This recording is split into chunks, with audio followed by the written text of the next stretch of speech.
그걸 이제 이 스노우 스톰이 아니고 그걸 무슨 스톰이라고 그러죠? 아이스톰이라고 그러죠. 그 비가 와서 그만 다 얼어붙었는데 그 위에 또 눈이 왔습니다. 그래서 아이스톰과 아마 이 플러리 스노우가 같이 겹쳐져서 그 위에 있는 교회들이 다 오늘 문을 닫은 모양입니다. 그래서 오늘 오전과 오후에 걸쳐서 두 다른 그룹에 가서 말씀을 전하게 되었었는데 아마 두 그룹에 다 아마 문을 닫게 되는 그런 형편이 되어서 오늘 제가 여러분과 함께 또 말씀을 나누게 되었습니다. 제가 사실은 오늘 여러분께 말씀을 드릴 내용은 제가 사실 준비하지 못했습니다. 준비하지 못했는데 제가 그래서 할 수 없이 제가 요즘에 늘 제가 계속적으로 말씀을 연구하고 있는 문제를 여러분과 나눌 수밖에 없겠습니다. 이것은 제가 지난 주일에 말씀드린 그 내용과 상당히 부합되거나 또 상당히 큰 연관이 있는 이제 그런 말씀이 될 것이라 생각이 됩니다. 오늘은 제가 이런 말씀을 좀 드리려고 합니다. 누가 우리를 대적하리요? 누가 우리를 대적하리요? 제가 그런 말씀을 좀 드리려고 합니다. 여러분, 우리 그리스도인들의 생애에서 한 가지 알쏭달쏭한 문제가 있는데 그것은 승리에 대한 문제입니다. 그렇죠? 우리가 죄를 이기고 마귀를 이기고 세상을 이기고 나를 이긴다 하는 이 승리에 대한 문제에 있어서 많은 그리스도인들이 알쏭달쏭해하는 것 같습니다. 우리는 그리스도와 함께 승리하는 자가 되어야 하며 또한 승리하고 있어야 한다고 성경이 말하고 있습니다. 그런데도 불구하고 많은 경우에 우리들의 마음은 맹성맹성합니다. 내가 지금 승리를 하고 있는 것인지 아니면 내가 지고 있는 것인지 내가 제대로 하고 있는 것인지 맹성맹성할 때가 참 많이 있습니다.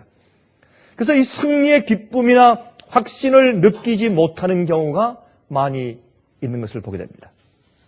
오히려 계속해서 내가 그리스도 생활에서 계속 지고 있는 것 같이 느끼며 사는 사람들이 많이 있는 것입니다. 실제로 이렇게 우리가 살펴보면 이 패배의식을 느끼는 그리스도인들이 참 많이 있는 것을 우리가 보게 됩니다.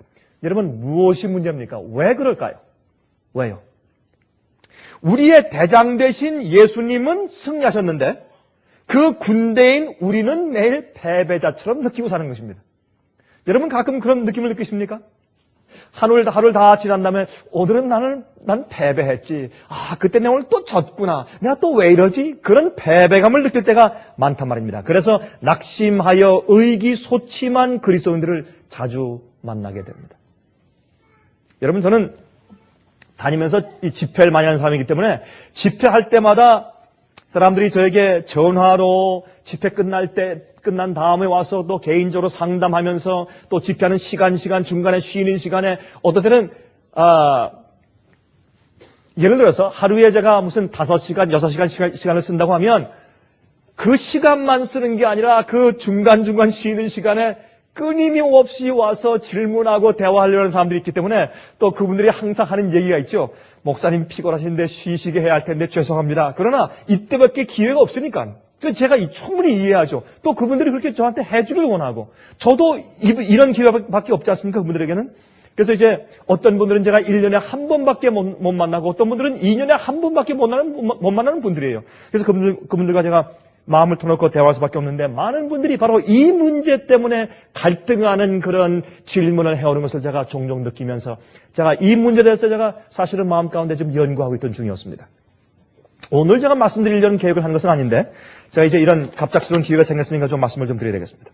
여러분, 로마서 8장 30절부터 있는 말씀을 좀 펴서 보도록 좀 하십시다. 로마서 8장 30절부터 있는 말씀을 제가 읽겠습니다. 30절부터 34절까지 있는 말씀을 보시면 이런 말씀이 기록되어 있는 것을 우리가 볼 수가 있습니다.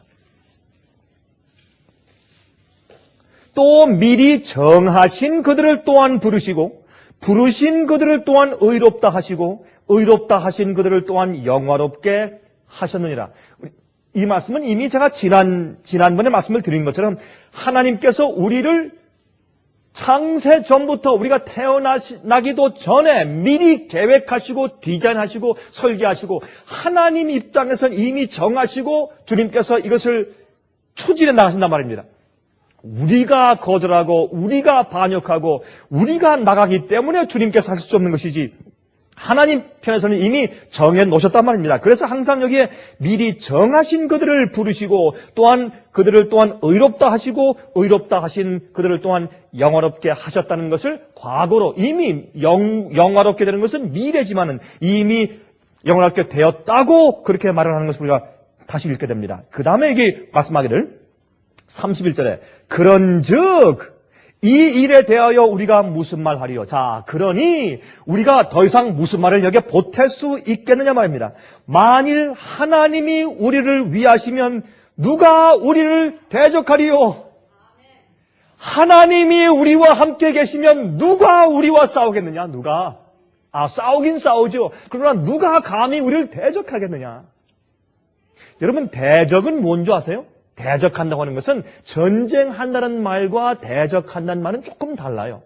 이 대적한다는 말은 골리앗 장군이 와서 이스라엘을 놀린 것 같은 것입니다. 너희 하나님이 어디 계시냐? 너희는 나의 종이다. 너희 가운데 대표자 나와라. 싸우자. 우리 싸운 다음에 너희의 대표자가 지면 너희 전체 국민이 나의 종이 되고 내가 지면 우리 블레셋 군대뿐만 아니라 우리 모든 백성이 너희 종이 될 것이라. 나와라. 라고 하나님을 희롱하고 놀리고 이스라엘 백성을 저주하는 그것이 대적하는 것입니다. 누가 우리를 대적하리요? 근데 그 이유가 나옵니다. 자기 아들을 아끼지 아니하시고 우리 모든 사람을 위하여 내어주신 이가 어찌 그 아들과 함께 모든 것을 우리에게 은사로 주지 아니하시겠느냐? 누가 능히 하나님의 택하신 자들을 송사하리요? 이 송사한단 말은 고소한단 말이죠. 정죄한단 말이죠. 누가 능히 하나님의 택하신 자들을 송사하리요, 정죄하리요, 의롭다 하신 이는 하나님이시니 누가 정죄하리요? 죽으실 뿐 아니라 다시 살아나신 이는 그리스도 예수시니 그는 하나님의 우편에 계신 자요, 우리를 위하여 간구하시는 자신이라 그랬습니다. 여러분, 여기에 있는 요 네 절을 우리가 충분히 이해하고 믿으면 우리는 승리하는 그리스도인들입니다. 자, 여기 이 안에 있는 요 내용 가운데 있는 두 가지의 확실한 진리가 있죠? 첫 번째 무엇입니까? 이것을 지금 사도 바울은 기록하면서 두 가지의 큰 획을 그었어요. 큰 획을 그었는데 첫 번째 진리가 무엇입니까? 누가 감히 우리를 대적할 수 있느냐 하는 것이고 두 번째 획은 무엇입니까? 누가 감히 우리를 송사하고 정죄할 수 있으리요 하는 것입니다. 이 두 가지 사실만 확실하게 우리 마음 가운데 가지고 있으면 우리는 세상에서 승리하는 자들이라고 말입니다. 우리 첫 번째 우리 그 획을 좀 연구하십시다. 그러면 누가 우리를 대적하리요? 왜 이런 말을 지금 사도 바울이 하고 있습니까? 여러분, 예수 그리스도의 속죄의 은혜를 믿고 죄를 회개하며 주님께 마음을 바친 자들은 의롭다 하심을 받은 자들입니다. 우리가 예수님의 십자가의 속죄의 은혜를 믿고 거기에 반응해서 우리가 주님께 내 죄를 고백하고 회개하며 버리고 주 앞에 마음을 굴복하고 바친 자들은 의롭다 하심을 받은 자들입니다. 우리가 거기에 대해서 우리 마음 가운데 의심이 없어야 합니다. 여러분 마음 가운데 내가 주 앞에 마음이 굴복되었다 안 되었다 하는 사실에 대해서 확신이 없으면 여러분 그리스도 생활 가운데 문제가 있는 것입니다. 여러분 우리 마음 가운데 내가 양심적으로 내 마음을 주 앞에 굴복한 상태에 있다 없다, 내가 지금 연약하게 쓰러졌다 안 했다, 그거와는 어떤 의미에서 무관한 것이에요. 내가 지금 내 마음을 주 앞에 다 바쳤다 안 바쳤다, 내가 주 앞에 굴복한 상태에 있다 없다는 것은 자기가 알아요. 그걸 모른다면 그거는 자기가 없는 거예요. 양심도 없고 생각도 없는 사람이죠. 그걸 알 수 있어요. 그 마음에 확신이 없는 자는 그리스도 인생의 출발이 잘못된 사람들입니다. 그래서 그는 항상 패배하고 있는 것입니다. 그러므로 이런 마음 가운데 확신이 있는 자들은 이제 마음 가운데 승리의 확신이 있는데 회개하지 않고 마음을 주님께 굴복하지 않은 자들은 마음속에 확신을 가질 수가 없습니다. 그러나 하나님을 사랑하고 믿는 자들은 의롭다 하심을 얻었을 뿐만 아니라 하나님의 뜻과 강력한 하나님의 의지 때문에, 그 계획 때문에 미리 우리가 영화롭게 되어서 하늘에서 멸류관을 쓰고 하나님 우편에 지금 앉아 있는 것이에요. 성경은 그렇게 설명하고 있습니다. 우리의 힘보다 하나님의 의지가 훨씬 더 강력하기 때문에 우리가 주님을 거절하고 떠나거나 반역하지 않으면 주님께서 그 일을 우리 속에서 이루신단 말입니다. 그런데 만약 하나님을 믿는 우리의 이 믿음이 확실하다면 그 다음에 큰 하나의 말이, 큰 획이 그 뒤에 따라오는데 그것이 뭐냐면 만일 하나님이 우리를 위하시면 누가 우리를 대적하리요 하는 것이에요. 이건 확실한 주의 말씀이에요. 누가 감히 우리를 대적할 수 있겠는가? 여러분, 저는 저희 직원들에게나 아니면 제가 만나는 사람들에게 제가 기회 있으면 제가 늘 입버릇처럼 말하는 것이 있습니다. 우리가 진리 편에 서 있고, 우리가 진리 편에 서 있고 진리를 위해서 싸우고 일하고 있고 하나님이 우리와 함께 하시는데 누가 우리를 대적하겠는가? 걱정할 것이 없어요. 만인이 천인이 우리를 반대하고 핍박해도 걱정할 것이 없어요. 우리가 진리 편에 있고 하나님이 우리를 위하시는데 누가 감히 우리를 대적해요? 대적할 사람이 없어요. 우리가 잘나서가 아니에요. 우리가 똑똑해서가 아니에요. 우리가 의로워서가 아니라 하나님이 우리를 위하시는데 누가 대적을 해요? 그건 불가능한 일이에요. 그런데 여기에 지금 사도 바울이 설명하는 것은 그런데 왜 그러냐면요. 왜? Why? 그 이유는 자기 아들을 아끼지 아니하시고 우리 모든 사람을 위해서 내어 주신 그 하나님 아버지가 어찌 그 아들과 함께 모든 것을 우리에게 은사로 주지 아니하시겠느냐? 그 이유예요. 아무도 우리를 대적할 수 없는 것은, 그 이유는 또 아무도 우리를 정죄할 수 없는 것은 하나님께서 자기 아들을 주셨는데 더 이상 뭐 할 말이 있어? 그 말이에요. 아들을 주셨는데, 아니 여러분이시죠. 여러분이 좀 돈이 있어서 벤츠 차를 샀다고 하십시다. 요새 벤츠 600을 사면 그거 좋은 차죠? 그죠? 벤츠 600을 아주 비싼 돈을 주고 샀어요. 그걸 갖다가, 그걸 비싼 돈을 주고 수만 불을 그 딜러에 내고서 차를 가져오지 않고 그냥 집에 오는 사람 보셨어요? 그런 사람은 없어요. 그 많은 값을 치렀으면 그 차를 집에 가지고 와서 닦고 쓸고 얼마나 돌보겠어요. 하나님이 우리를 사셨는데 엄청난 이 우주보다 값비싼 당신의 아들을 십자가에 주셨단 말이에요. 그렇게 아들을 주신 이가 우리를 돌보시고 돌보시지 않고 은사로 다른 모든 것을 주시지 않겠느냐 말입니다. 그런 각도에서 보면서 누가 우리를 대적하리요? 왜? Why? 하나님이 우리에게 아들을 주셨다? 그 말이에요. 더 이상 할 말이 없다고 말입니다. 그렇게 지금 그거 말하고 있는 것입니다. 여러분이 살고 있는 집을 여러분이 아는 사람한테 집을 통째로 선물로 주었다고 하십시다. 집을 선물로 준 자가 접시 몇 개 달라는데 그거 안 주겠어요? 아니 집을 통째로 선물로 준 사람이 그 책상 하나 달라는데 그거 안 주겠냐 말이에요. 지금 그 말을 하고 있는 것이 지금 사도 바울은. 여러분 만약에 우리가 말이죠. 우리에게 100만 불을 선물로 준 고마운 사람한테 이렇게 불평한다고 하십시다. 저 사람 어저께 내가 20불을 빌려달라고 하는데 20불도 안 빌려주더라. 그렇게 고소하면 누가 믿겠냐 말이에요. 지금 그 말을 하고 있는 것이에요. 하나님이 아들을 우리에게 주셨는데 더 우리가 필요한 더한 모든 것들을 우리에게 왜 은사로 안 주시겠냐 말이에요. 왜? 이 말씀을 받고 말하면 아브라함이 자기의 가장 사랑하는, 자기 인생에서 가장 사랑하는 이삭 자기 외아들을 데리고 모리아산에 올라가서 하나님께 번제로 바치려고 했는데 그 다른 것 어느 이상도 아브라함 마음 가운데 자기 생애 가운데 하나님께 바치지 못할 것이 어디 있겠느냐 말입니다. 안 그래요? 그래서 우리는요, 어떤 때는 말이죠, 우리가 마귀한테 걸려서 넘어질 때도 있지만 우리 마음과 내가 있는 모든 것을 주 앞에 굴복해 바치기로 결심한 이상 우리가 주님께 드리지 못할 것이 어디 있겠어요? 예? 몰라서 그렇지, 주님의 뜻을.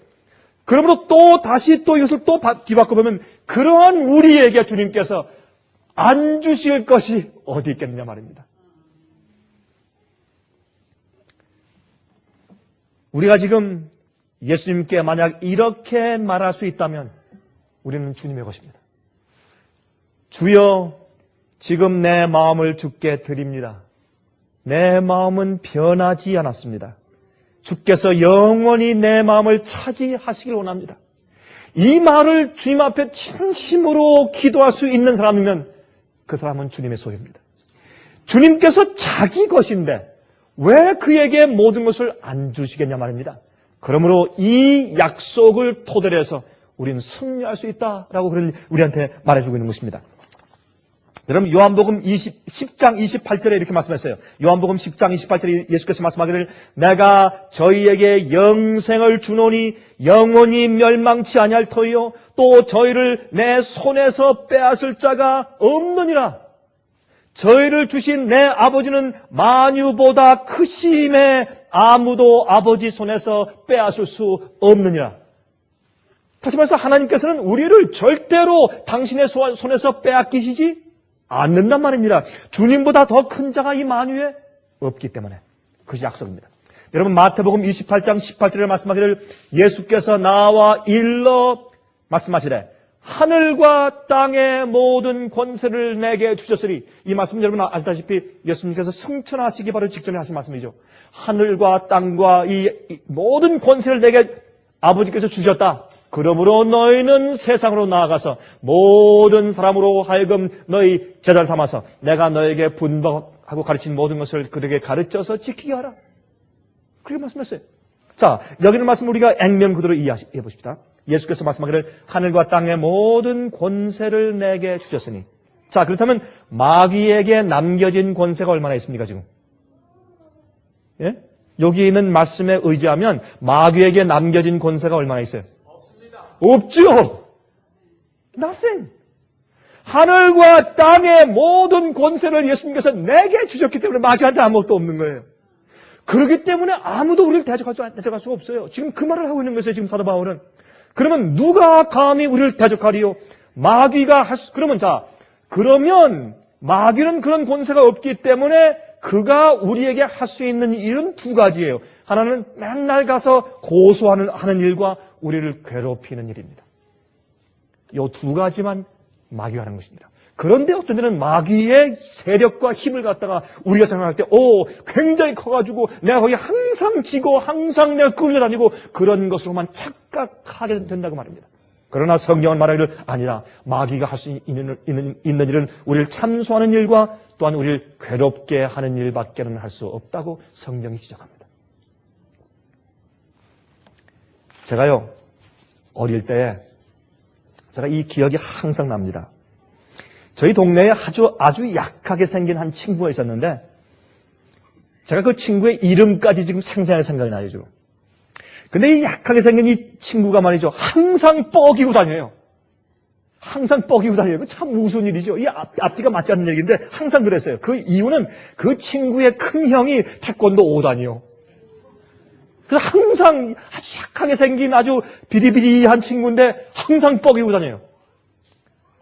다른 큰 애들한테 매를 맞을 때, 당할 때 항상 배짱이 있어요. 이 친구는. 아주 약한데 배짱인데 항상 하는 말이 있어요. 너 우리 큰형이 오면 너 죽었어 이제. 너 좋아 때려봐.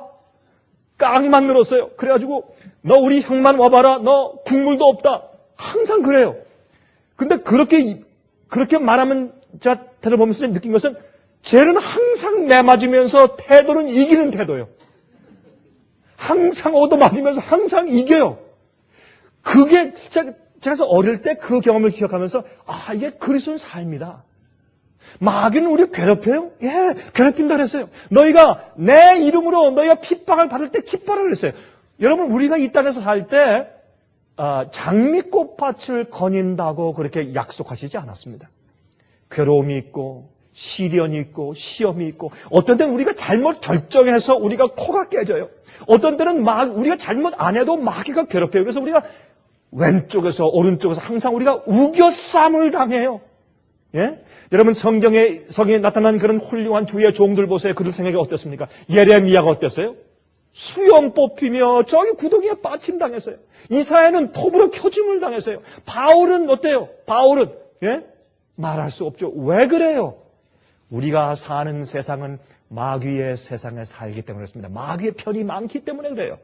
그러나 그것이 우리를 대적하는 것이 아니에요. 그런 일들이 우리의 영생을 빼앗아갈 수 없어요. 그런 것들이 우리를 실패하게 하거나 우리를 낭망시키거나 우리를 죄의 노예가 되게 만들 수가 없어요. 우리를 지게 만들 수가 없다 그 말입니다. 그런 것들은 전쟁할 때 캐주얼티예요. 캐주얼티입니다. 전쟁할 때 생기는 하나의 그 피해 상황들입니다. 여러분 그런데 제 친구 그 아이가 얻어맞으면서도 너 이제 우리 형만 와봐 너 국물 없어 그렇게 이제 이기는 태도를 하고 있을 때 하루는 갑자기 그 뒤에 갑자기 큰 그림자가 들이우면서 큰 형이 나타나요. 그리고 이렇게 말합니다. 누가 우리 동생을 때리는 거야? 어릴 때부터 소아마비에 걸려서 다리를 절고 고생하는 우리 불쌍한 동생을 누가 감히 때리는 거야? 그 다음부터 아무도 저는 그 동생을 건드릴 자가 없는 것을 제가 보았어요.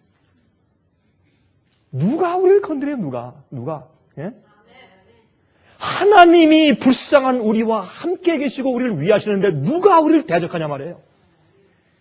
제가 가만히 말씀을 보니까 사도 바울이 그걸 말하고 있는 거더라고요.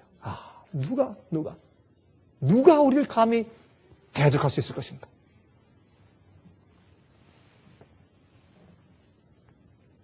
두 번째 획이 무엇입니까? 누가 우리를 송사하리요? 누가 우리를 정죄할 수 있겠는가? 그렇게 말을 하고 있어요. 여러분 요한계시록 12장을 좀 펴서 보시기 바랍니다. 요한계시록 12장 10절부터 12절까지 있는 말씀을 좀 펴서 읽겠습니다. 요한계시록 12장이에요. 요한계시록 12장 10절부터 12절까지 있는 말씀을 제가 읽겠습니다. 내가 또 들으니 하늘에 큰 음성이 있어 가로되 이제 우리 하나님의 구원과 능력과 나라와 또 그의 그리스도의 권세가 이루었으니 우리 형제들을 참소하던 자 곧 우리 하나님 앞에서 밤낮 참소하던 자가 쫓겨났고 또 여러 형제가 어린 양의 피와 자기의 증거하는 말을 인하여 저를 이기었으니 그들은 죽기까지 자기 생명을 아끼지 아니하였도다. 그러므로 하늘과 그 가운데 거하는 자들은 즐거워하라. 그러나 땅과 바다는 화 있을진저 이는 마귀가 자기의 때가 얼마 못된 줄을 알므로 크게 분내어 너에게 내려갔음이라 하더라 그랬습니다. 여러분 마귀는 특별히 마지막 시대에 살고 있는 이 마지막 교회 우리들에게 말이죠. 마귀는 크게 분노하여 내려갔어요. 옛날보다 지금은 훨씬 더 우리를 고소하고 정죄하고 또한 우리를 괴롭게 하고 참소하는 일들이 더 많다고 말입니다. 그래서 우리가 사실은 옛날보다 지금 훨씬 더 낙심하거나 쓰러지거나 또 아니면 의기소침할 그럴 가능성이 더 많은 시대에 우리가 살고 있어요. 마귀가 분내를 내놨으니까. 왜? 마지막 시대에 하나님의 계명을 지키며 예수의 증거를 가진 여자의 남은 무리가 참으로 하나님 앞에 하나님이 우리를 위하시고 내가 주님의 백성이고 주님께서 내 속에 거하시고 그래서 내가 주님의 뜻대로 살 수 있고 주님의 계명을 지키며 살 수 있는 품성을 드러내기 위한 교회이기 때문에 마귀는 마지막 시대에 크게 공격을 하는 것입니다. 그때 그들이 하는 얘기가 뭐예요? 누가 우리를 정죄하리요?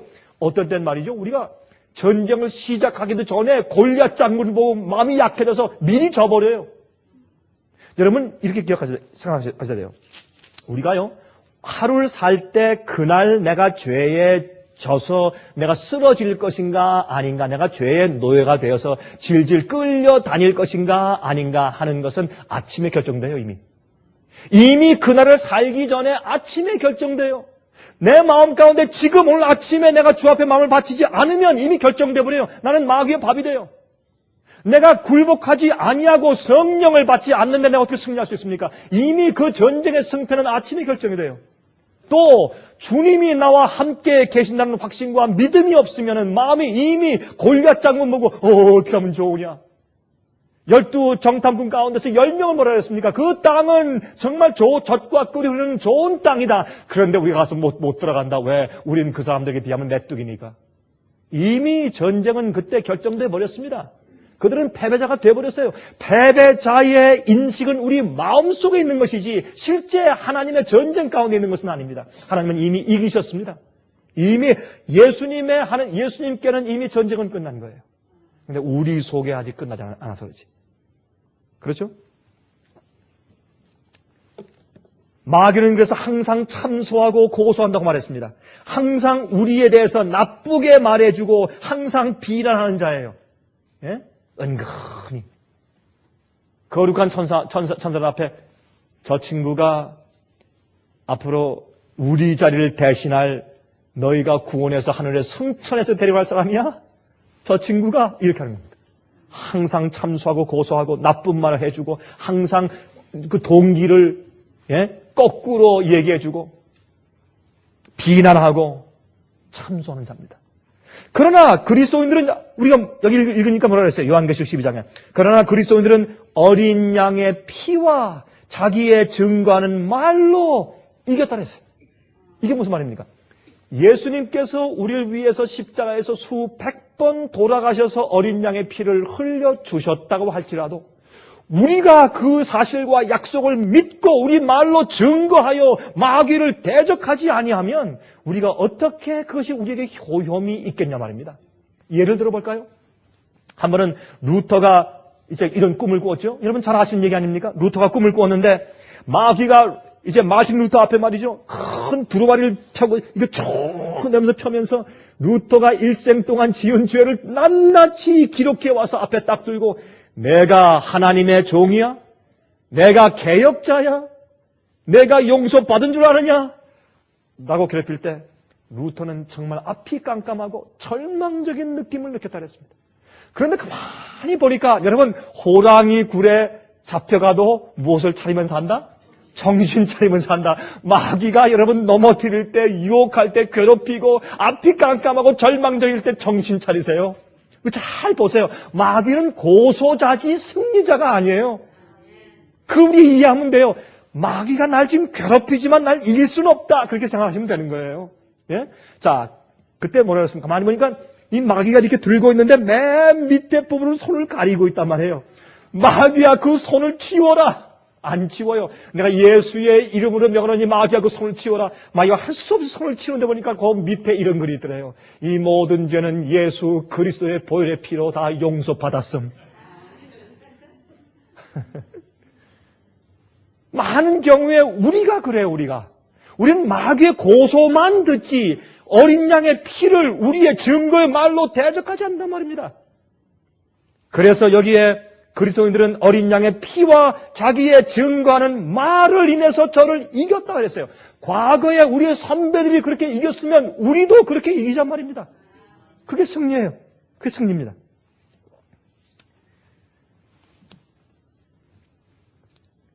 하나님께서 그러므로 의롭다고 하신 자들을 누가 감히 정죄할 수 있겠느냐 말입니다. 그런데 가끔 말이죠.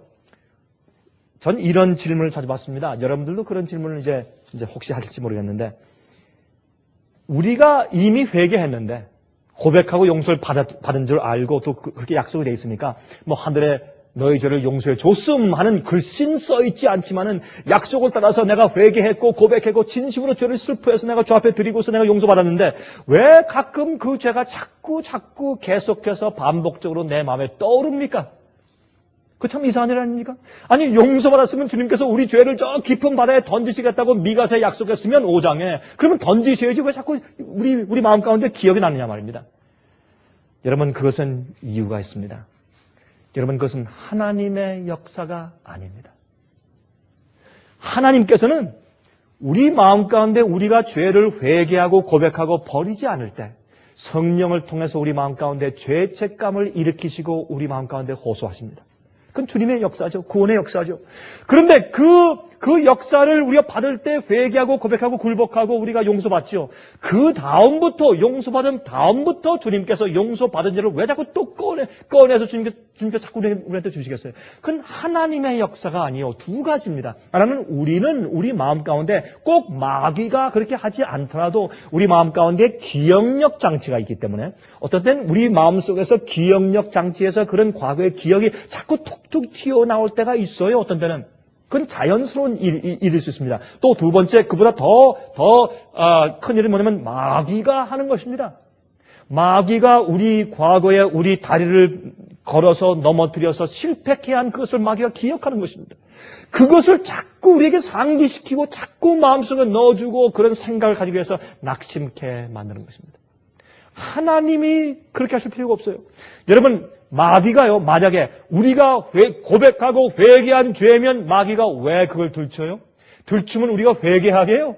들추지 말고 가만 놔둬야죠, 마귀가. 여러분 안 그래요? 마귀가 여러분 작전을 하려면 우리가 회개치 않은 죄는 들추지 말고 가만 놔둬야 우리가 멸망당할 거 아니에요. 왜 들추겠어요? 마귀가 자꾸 우리가 회개하고 버렸는데도 용서받았는 것을 우리가 아는데도 자꾸 생각나게 하는 것은 그것이 무슨 뜻입니까?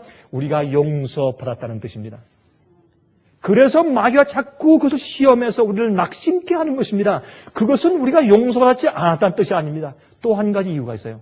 우리가 이미 회개하고 버린 죄라고 할지라도 우리가 그것을 다시 기억하게 될 때 우리의 회개가 어떻게 됩니까? 깊어집니다. 아, 주님 그렇습니다. 내가 그때 왜 그랬을까요? 아, 참 내가 그때 주님의 뜻대로 살지 않고 내가 주의 약속을 몰랐습니다. 내가 그때 그 당시에 내가 마음을 주 앞에 바치지 않았습니다. 주여, 다시 그렇게 하지 않게 해주십시오. 내 회개가 어떻게 해요? 그것을 기억할 때마다 점점 깊어지는 것입니다. 그러므로 여러분, 마귀는 우리를 고소하지만 아무도 우리를 정죄할 수 없는 것이 어린 양의 피와 우리의 증거의 말로 우리가 마귀를 이겼기 때문에 그러한 것입니다. 그러므로 여러분, 주님의 약속을 우리가 붙들어야 합니다. 하나님의 능력과 약속은 우리가 믿음의 눈으로만 볼 수 있는 것입니다. 그렇죠? 한 번은 제가 비행기를 타고 가다 말이죠. 저희 집사람이 이렇게 하더라고요. 이제 밖을 내다보면서, 저 검은 구름 위에 아직도 햇볕이 있네? 다 아는 얘기죠. 아니, 구름 위에 해가 그냥 있다. 그걸 모르는 사람이 누가 있겠어요? 밑에는 그냥 막 눈보라가 치고 비가 오더라도 그 위에는 항상 햇빛이 있죠. 그러나 비행기를 타고 구름 위에 올라가면서 비가 막 왔는데 그 위에 올라와서 보니까 정말 햇빛만 짝짝나니까, 구름 위에 햇빛이 있네. 다 아는 얘기지만 우리가 경험할 때 그게 새로운 겁니다. 우리가 예수 그리스도의 은혜와 성령의 새롭게 하심과 죄에 대한 승리와 마귀를 대적해서 이기는 경험을 할 때마다, 주의 약속을 우리 마음 가운데 실현할 때마다 그것이 우리 마음 가운데 새삼스러운 겁니다. 매일매일 그것이 새삼스러워져야 합니다. 그것이 승리하는 그리스도인들입니다. 우리는 마귀의 거짓말에 속지 말아야 할 것입니다. 잘못된 생각들입니다. 예수님께서 우리를 위해서 지금 간구하고 계십니다. 지금도 살아계셔서 하나님 우편에서 우리를 위해서 간구하시는 자녀라고 했어요. 아까 그 말씀 읽었지 않습니까? 그분이 계신 한 우리는 아무도 우리에게 정죄할 자가 없고 누가 우리를 송사할 것이며 누가 우리를 대적하리요? 그래요. 아들을 주신 하나님이 모든 것을 우리에게 은사로 주시지 않겠느냐? 아멘 하면 그만이에요. 이거는요, 어떤 사람은 그래요. 목사님은요, 외성적인 성격이고요, 쾌활한 성격이시니까 그게 가능하죠. 저는요, 내 성격이라 그게 불가능해요. 아니에요. 성격 때문에 그런 게 아니에요. 여러분들의 생각 구조를 무엇을 믿고 어디에 집중해서 사는 생활의 생각의 구조의 습관을 키웠느냐의 문제가 있어요. 그런데 여러분, 생각 구조와 습관의 문제가 있는 것이에요. 자꾸 긍정적이고 예수님의 보혈의 은혜에 집중하는 습관을 자꾸 키우세요. 마귀의 속삭이는 말을 듣지 말고 하나님의 예수 그리스도의 말씀을 들으세요. 그래서 성경을 자꾸 읽으세요. 말씀이 육신이 돼요. 그게 무슨 말이에요? 하나님이 예수님 성육신 되었다. 그 말뿐만 아니라 예수님의 말씀, 성령 말씀 자체가 내 속에, 내 육신 속에 들어와서 나화하는 거예요. 내가 되는 거예요. 말씀 자체가 내가 되는 거예요. 말씀의 진리의 그 말씀이 내 속에 마귀가 넣어주는 속삭임보다 하나님의 약속과 말씀이 내 속에 들어와서 나를 이루기 때문에 믿음의 사람이 되는 것입니다. 근데 이것은 눈에 보이지 않는 것이에요. 여러분, 눈에 보이지 않는 게 눈에 보이는 것보다 더 많습니다. 맞아요? 눈에 안 보이는 게요, 눈에 보이는 것보다 훨씬 더 많아요. 옛날엔 눈에 안 보여서 미생물이 없는 줄 알았어요. 옛날엔 눈에 안 보이기 때문에 박테리아와 세균이 없는 줄 알았어요. 그럼 눈에 보인 다음에 적은 우주가 우리가 눈에 보이는 것보다 훨씬 더 많은 것을 알게 되었어요. DNA 몰랐어요. 보기 전까지. 우리 세포를 보기 전까지 몰랐어요. 세포 속에 보니까 엄청난 인포메이션과 도서관이 있어요. 큰 우주에도 보이지 않는 엄청난 별들이 있어요. 눈에 보이는 것보다 보이지 않는 것이 훨씬 많아요, 여러분. 보이지 않는 것을 믿으세요. 그냥 맹목적이 아니라 우리가 경험하고 주께서 말씀하신 것들이 이루어지는 것을 알고, 그래서 예언이 중요하죠. 말씀들을 우리가 이해하고 경험하고 예언을 보면서 보이지 않는 것들을 믿고 신뢰하십시오. 그것이 믿음입니다. 나는 보아야지 믿어. 난 보고 만져야지 믿어. 도마 같은 믿음을 가진 것을 제가 이해는 하지만 여러분, 그렇게 하시다간 여러분 죽기까지 정말 믿지 못하고 불쌍하게 죽어가십니다. 우리가 믿어야 합니다. 여러분 엘리사의 경험을 보십시오. 엘리사가 그의 종 게하시와 함께 한 번은 사마리아 성에 내려갔을 때 일을 여러분 잘 기억하시죠?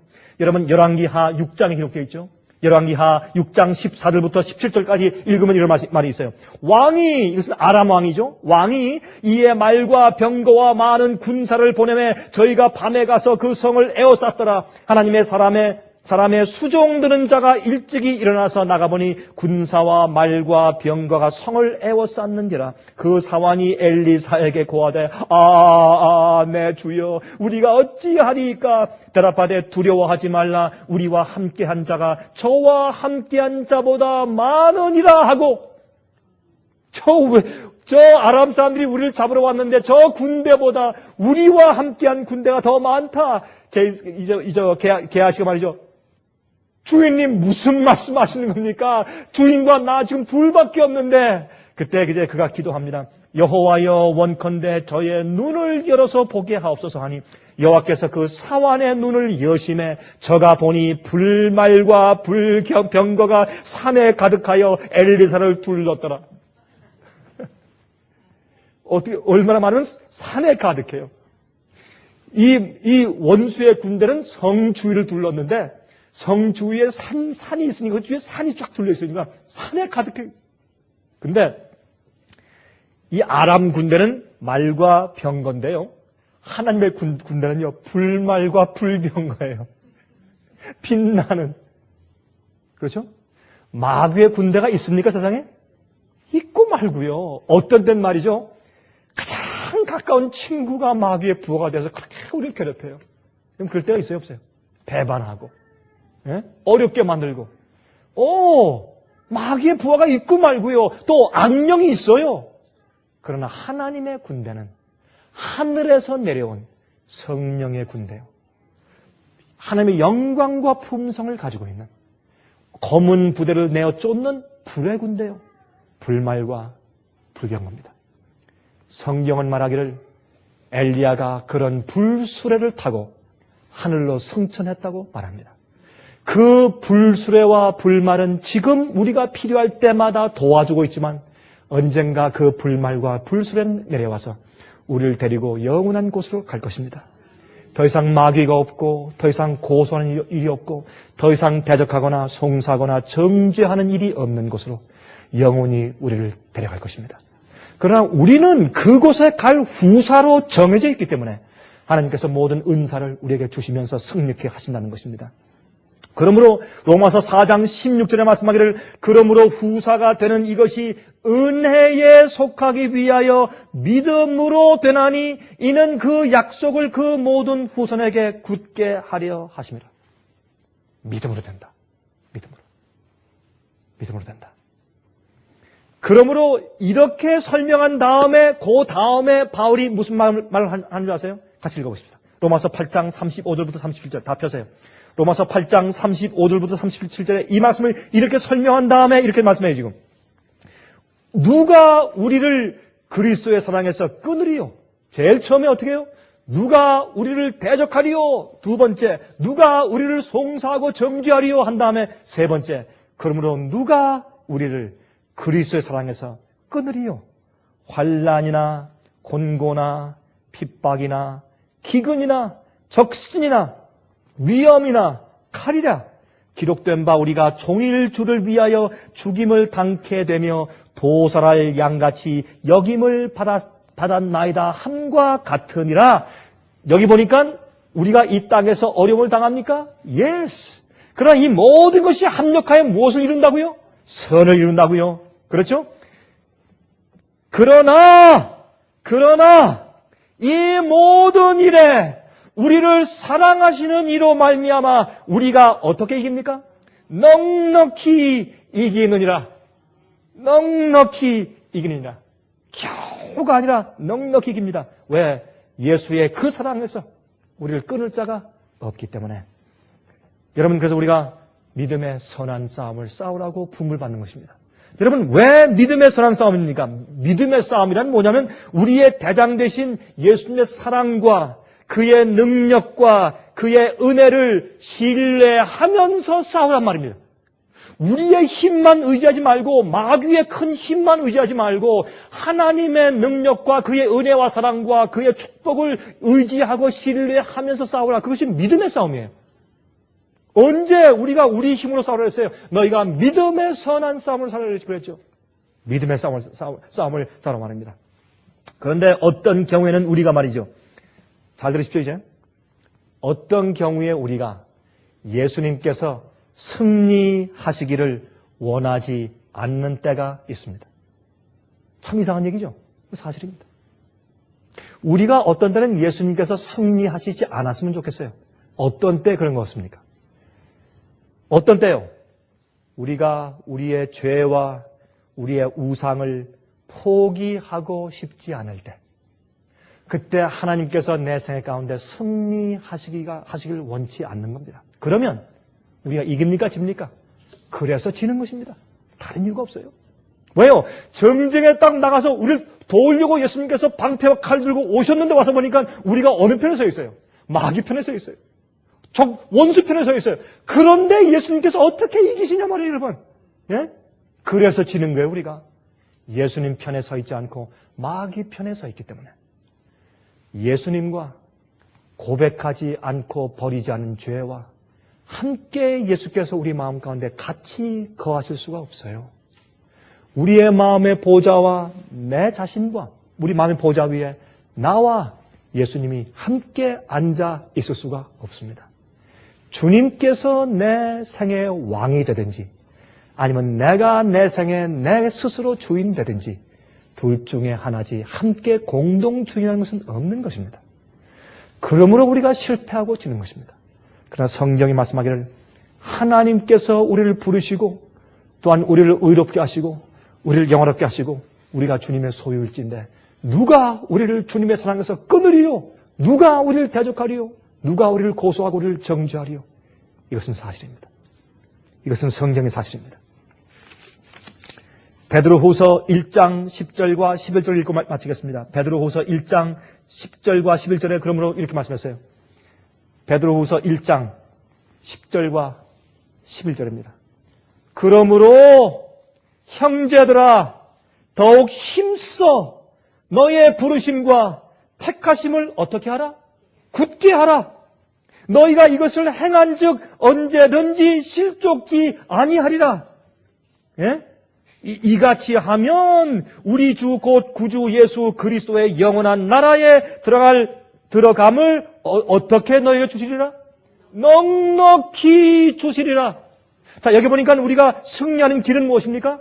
하나님께서 우리를 부르신 것을 확신하고 우리를 의롭게 하신 것을 확신하고 우리를 택하심을 확신하고 그것을 굳게 하고 붙잡으란 말입니다. 마귀가 아무리 시험하고 속삭이고 정죄하고 고소하고 어떤 일을 행할지라도 주위에 폭풍이 일어날지라도 어떻게 해요? 주님께서 나를 택하신 사실을 굳게 하면서 놓치지 말란 말입니다. 그래서 빼앗기지 말란 말입니다.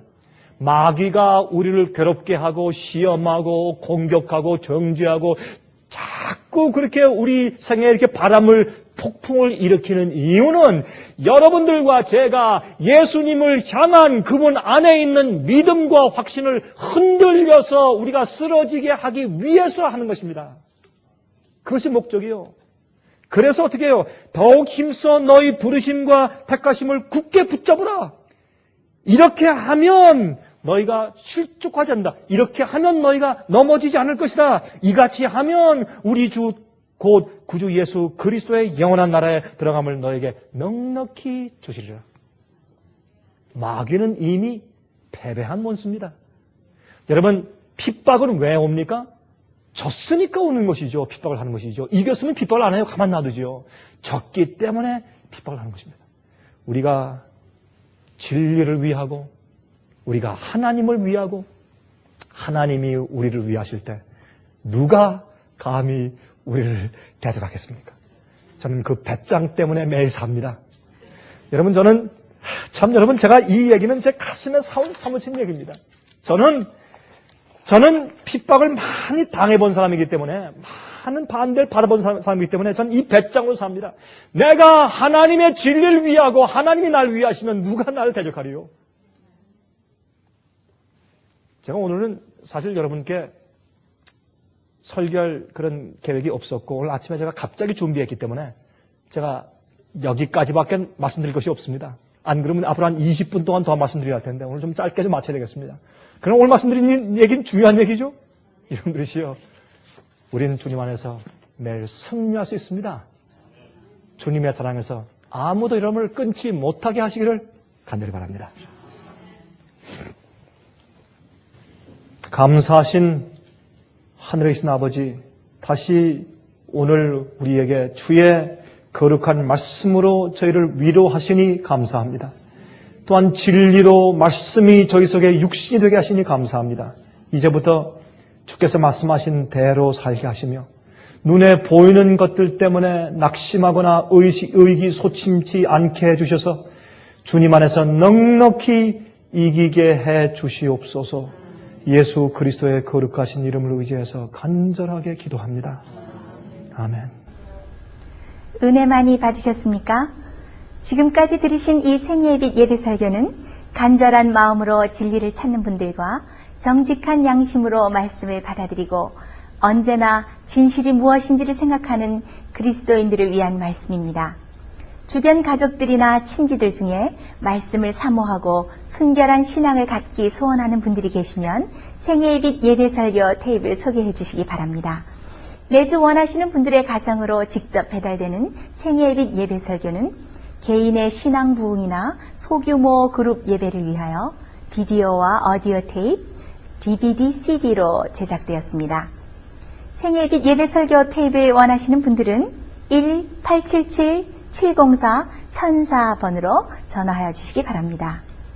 생애의 빛은 각종 미디어, 즉 출판물, 텔레비전, 비디오, 오디오 카세트 테이프, DVD, CD, 그리고 웹사이트를 통하여 복음을 전하는 미디어 선교 기관입니다.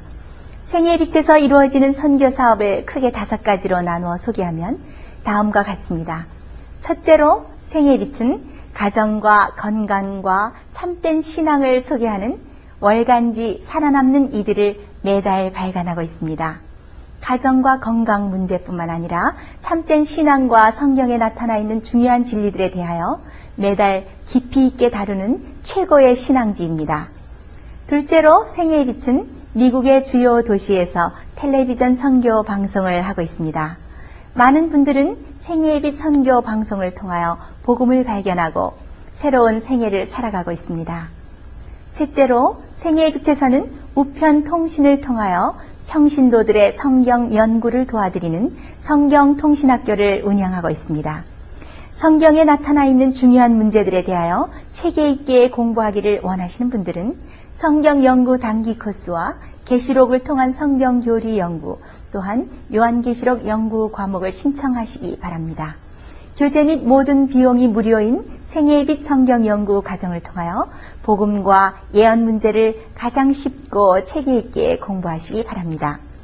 넷째로 생애의 빛은 예언 연구를 위하여 특별하게 제작된 비디오 시리즈를 나누어 드리고 있습니다.